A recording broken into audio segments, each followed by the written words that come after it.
राज्यभरामध्ये निवडणुकीचे वारे वाहू लागले आहे। नुकतेच फॉर्म भरून झालेले आहे। अशातच महाविकास आघाडी असेल किंवा महायुती असेल, या ठिकाणी मोठ्याने चढाओढ पाहायला भेटते आहे। ज्या ठिकाणी उमेदवार निश्चित करण्याची वेळ आली होती त्यावेळी त्या उमेदवारांना उमेदवारी मिळाली नाही, त्यामुळे मोठी चढाओढ बघायला मिळाली। पक्षांतर्गत वाद निर्माण झाले होते आणि पक्षाचे जे कार्यकर्ते निष्ठावंत होते अशांना वेगळ्याकडे जावं लागलं किंवा अपक्ष राहण्याची वेळ आलेली आहे। अशातच मी चंद्रपूर विधानसभा क्षेत्रामध्ये आलेलो आहेत आणि या चंद्रपूर विधानसभा क्षेत्रामध्ये मी थेट आज आपल्यासोबत आहेत राजूभाऊ जोडे। आपण यांच्याशी चर्चा करणार आहोत की भाऊ, आपण निवडणुकीमध्ये उभे राहणार आहात आणि त्यासाठी तुमचं फॉर्म सुद्धा सिलेक्ट झालेलं आहे। तुमचं आधी अभिनंदन। आपण निवडणुकीत उभे राहणार आहात उमेदवार म्हणून। तुमचे काय काय प्रश्न आहे आणि लोकांनी तुम्हाला का म्हणून मतदान करावं हे तुम्हाला वाटतं? चंद्रपूर विधानसभेचा जो विद्यमान आमदार आहे तो महायुतीकडून उभा आहे। या आमदाराला पराजित करण्यासाठी चंद्रपूर विधानसभेतील सर्वसामान्य मतदात्यांनी चंग बांधलेला आहे, परंतु महाविकास आघाडीचा उमेदवार महायुतीच्या उमेदवाराला हरवू शकत नाही। म्हणून चंद्रपूर विधानसभेतल्या सामान्य मतदात्यांचे, सामान्य नागरिकांचे वारंवार फोन, भेटीगाठी आणि सारखं संपर्क असल्यामुळे त्यांच्या प्रेमाखातीर मी या चंद्रपूर विधानसभेमध्ये फॉर्म भरलेला आहे। चंद्रपूर विधानसभेचा आमदार हा खोट्या पद्धतीनं आश्वासन दिलं आणि 19च्या निवडणुकीमध्ये मोठ्या प्रमाणात 200 युनिटचा आमिष दाखवला, परंतु 200 युनिट अजूनपर्यंत दिलेलं नाही। सोबतच या 200 युनिटच्या अतिरिक्त विद्युत भार एवढ्या मोठ्यानं वीज बिल वाढलेलं आहे की ती झपाट्याने वाढलेल्या विद्युत बिलवरती सुद्धा विद्यमान आमदारांनी एक ब्रशब्दसुद्धा काढलेला नसल्यामुळे मोठ्या प्रमाणात सामान्य नागरिकांना धोका झालेला आहे। इथल्या ट्रॉफिकवरती मोठ्या प्रमाणात आश्वासनं दिले। चंद्रपूर विधानसभेमध्ये बेरोजगारांना रोजगार देणार म्हणून मोठे मोठे स्वप्न दाखवले, ते स्वप्नसुद्धा भंगलेले आहे।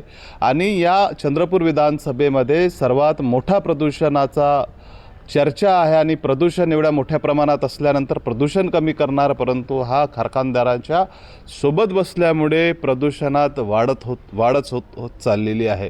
या सगळ्या एकंदरीत बाबी लक्षात घेऊन या महायुतीच्या आमदाराला महाआघाडीचा उमेदवार हरवू शकत नाही आणि या महायुतीच्या आमदारांना निश्चित मी हरवू शकतो हा मला विश्वास आहे।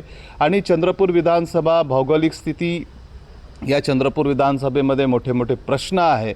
पाण्याचा प्रश्न आहे, जे अमृत योजना महानगरपालिकेने बनवलेली आहे, परंतु अमृत योजनेचा अमृत पाणी हे सामान्य लोकांपर्यंत अजून पोहोचलेला नाही। खड्ड्यात रस्ता आणि रस्त्यात खड्डा, या प्रकारे चंद्रपूर शहराची आणि ग्रामीण भागाची रचना झालेली आहे। आपण चंद्रपूर शहर किंवा घुग्गुस, ग्रामीण, पडोली या भागातसुद्धा आपण रस्ते बघितलं तर अत्यंत निकृष्ट आणि गड्डेयुक्त रस्ते झालेले आहे। चंद्रपूर शहरामध्ये हॉस्पिटलची आरोग्याची दयनीय अवस्था आहे। गव्हर्नमेंट हॉस्पिटल आहे, मेडिकल कॉलेज आहे, परंतु तिथे कुठल्याही प्रकारे सोयी सवलती उपलब्ध नसल्यामुळे तिथे डॉक्टर उपलब्ध नाही, तिथं स्टाफ नाही।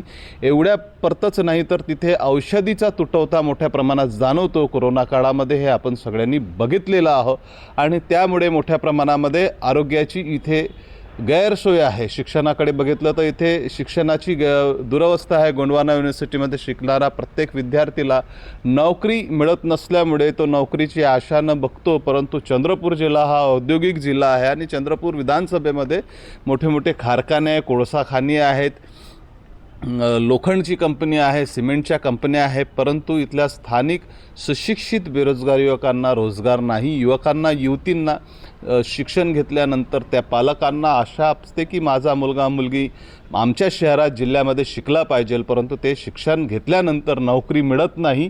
ही चंद्रपूर जिल्ह्यासाठी एक शोकांतिका आहे मोठ्या प्रमाणामध्ये। मला असं वाटते की चंद्रपूर विधानसभेमध्ये, जिल्ह्यामध्ये जे उद्योग समूह आहे तिथे 80% स्थानिक बेरोजगारांना प्राधान्य असलं पाहिजे, जेणेकरून बेरोजगार युवक युवती शिक्षण घेतल्यानंतर आपल्या जिल्ह्यामध्ये, आपल्या भागामध्ये आपलं आयुष्य बऱ्यापैकी काढू शकतात, जगू शकतात, आईवडिलांचे सुद्धा स्वप्न ते पूर्ण करू शकतात। परंतु स्थानिकांना इथे रोजगाराची संधी उपलब्ध नसल्यामुळे मोठे मोठे कारखान्यांमध्ये बाहेरचे तुटपुंजी लोक आणतात आणि इथे मोठ्या प्रमाणामध्ये ठेकेदार जे प्रवृत्ती आहे छोट्या कारखान्यांमध्ये, मोठ्या कारखान्यांमध्ये, हे ठेकेदारसुद्धा बाहेर राज्याचे असल्यामुळे आमच्या चंद्रपूर जिल्ह्यामध्ये जे स्किल केलेले जे युवक असतील, युवती असतील, जे लोक आहे जे ठेकेदारी करू इच्छितात त्या लोकांना ठेका उपलब्धसुद्धा होत नाही. मला असं वाटते की स्थानिकांना इथे मोठ्या प्रमाणात उद्योग करण्यासाठी सुद्धा त्यांना संधी मिळाली पाहिजे. नक्कीच चंद्रपूर विधानसभामध्ये राजू झोडेजी यांचा विजय होईल अशी अपेक्षा व्यक्त करतो आहे.